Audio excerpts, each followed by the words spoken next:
Hello, I am P.B. Gurji, Assistant Professor in Mathematics, SS Arts College and TP Science Institute, Sankeshwar. So today, I will derive the reduction formula of integration of cos raised to nx into dx when the limit is running from 0 to pi by 2. So now I will write evaluate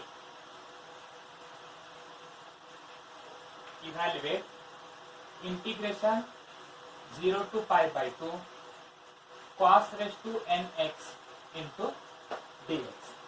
To evaluate this, let us consider the whole term is equal to in. So in is equal to integration 0 to pi by 2 cos raised to nx into dx. But already we have proved that the integration of cos nx formula. So we know that integration of cos raised to nx into dx is equal to cos raised to n minus 1x into sin x divided by n plus n minus 1 divided by n into I n minus 2. So this is the reduction formula for integration of cos raised to nx into dx. Now this is running from 0 to pi by 2. So this is running from 0 to pi by 2 means we have to substitute the upper limit value x is equal to pi by 2 and lower limit value is equal to 0. So I will write it as in is equal to integration of cos raised to nx into dx formula is, that is cos raised to n minus 1x into sin x divided by n, and this is running from 0 to pi by 2. So this is running from 0 to pi by 2, and this is a constant value, that is n minus 1 divided by I n minus 2, where the term containing x is absent means we cannot apply upper limit as well as lower limit. So we can write as it is, that is n minus 1 divided by n into I n minus 2. Now simplify this. If you substitute the value of x is equal to upper limit, that is pi by 2, you will get cos pi by 2, and we know that the value of cos pi by 2 is equal to 0. Similarly, if you put the value of x is equal to lower limit, that is 0, we get sin 0, and sin 0 value is also equal to 0. So I will write here cos pi by 2 value is 0 and sin 0 value is also equal to 0. So if we substitute the value of x is equal to pi by 2, upper limit value is 0 minus lower limit value, if you put x is equal to 0, sin 0 is equal to 0. So upper limit minus lower limit, 0 minus 0, you will get 0 only. So now we are left with only second part, that is n minus 1 divided by n into I n minus 2. This is the value for I n. Now we have to find the value for I n minus 2. To find the value for I n minus 2, we have to substitute the value of n is equal to n minus 2. And if you substitute the value of n is equal to n minus 2, here you will get I n minus 2, and that is equal to n minus 3 divided by, if you put n is equal to n minus 2 into I n minus 4. That is, we have to put n is equal to n minus 2, we get I n minus 2. This is n minus 2 and minus 1 is n minus 3. Denominator term n value is n minus 2, and this is n minus 2 and minus 2 is n minus 4. Now to find the value for I n minus 4, again we can substitute n is equal to n minus 4. So if you substitute n is equal to n minus 4, we get I n minus 4 is equal to n minus 5 divided by n minus 4 into I n minus 6. So here we have to put n is equal to n minus 4. We get n minus 5 divided by n minus 4 into I n minus 6. To find the value for I n minus 6, put n is equal to n minus 6 here. So we get I n minus 6. N minus 6 and minus 1 is n minus 7 divided by n value is n minus 6 into I. Put here n is equal to n minus 6 and this minus 2. We get n minus 8. Continuing in the same process. If you continue in the same way, at last you will get two results. One for odd number and another for even number, because this n is an positive integer which contains positive odd numbers as well as positive even numbers. So this ends with I3.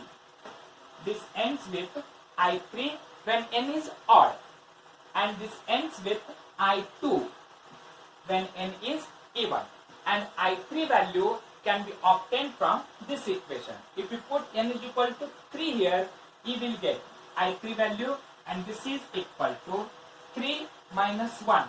3 minus 1 is 2 divided by n value is 3. I put n is equal to 3. 3 minus 2 is 1 when n is odd. When n is odd.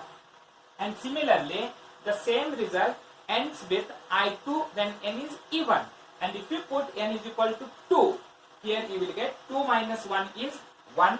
So this is equal to 1 divided by n value is 2, and that is I2 minus 2 is equal to 0 when n is even. So if you continue in the same process, it ends with I3 when n is odd, ends with I2 when n is even, where I3 value is 2 by 3 I1 and I2 value is equal to 1 by 2 I naught. So now we can substitute, we can combine all these values. If you combine all these values, we can write it as, first I will write In is equal to n minus 1 divided by n into I n minus 2. Substitute the value of I n minus 2 from this equation. The value of I n minus 2 is n minus 3 divided by n minus 2 into I n minus 4. So we can write it as n minus 1 divided by n into I n minus 2 value is n minus 3 divided by n minus 2 into I n minus 4. Then substitute the value for I n minus 4 from this equation, so that we can write it as n minus 1 divided by n into n minus 3 divided by n minus 2 into n minus 5 divided by n minus 4 into I n minus 6.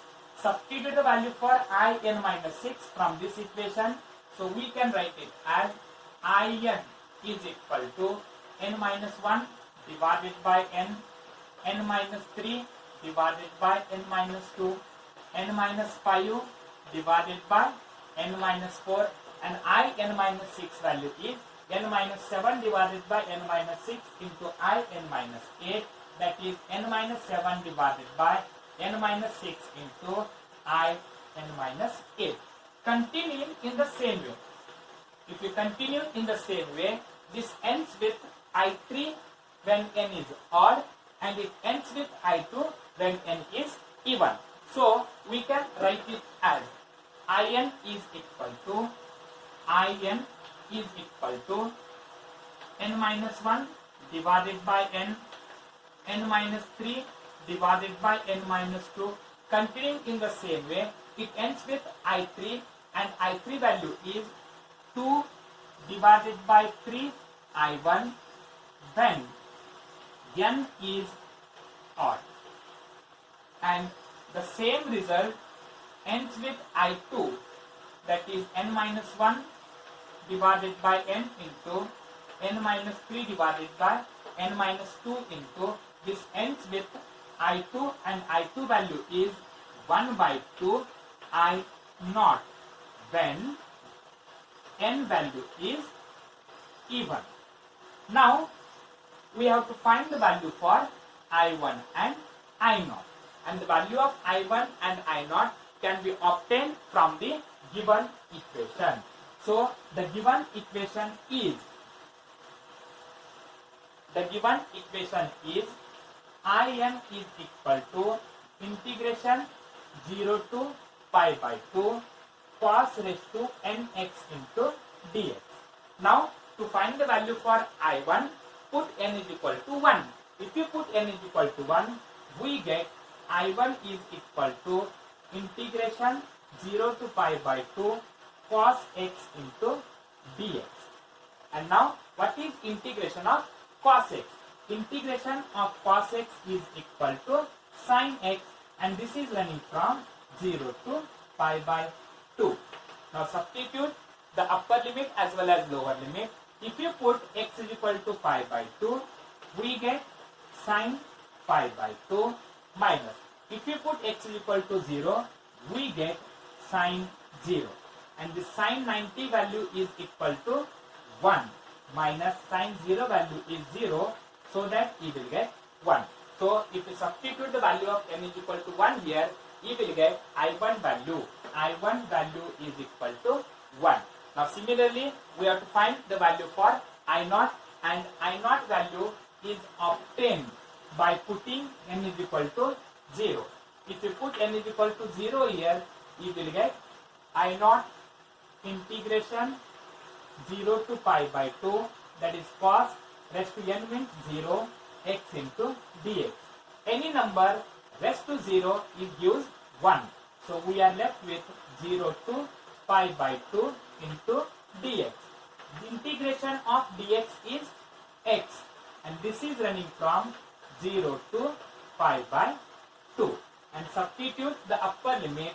Upper limit value is pi by 2 minus lower limit value is 0, and pi by 2 minus 0 is equal to pi by 2. So please remember, the value of I1 is equal to 1 and the value of I0 is equal to pi by 2. You have to substitute both the values in this equation, then we will get the required solution. So now I am going to substitute the value for I1 as well as I0. So In is equal to n minus 1 divided by n into n minus 3 divided by n minus 2. Continuing in the same way, we get 2 by 3 into I1, and I1 value is 1 when n is odd. So I will write here, that is, this is ends with 1 when n is odd. And similarly, if you substitute the value for I0, that is n minus 1 into n minus 3 divided by n minus 2, continuing in the same way, at last it will get 1 by 2 into, and the value of I0 is equal to pi by 2 when n is given.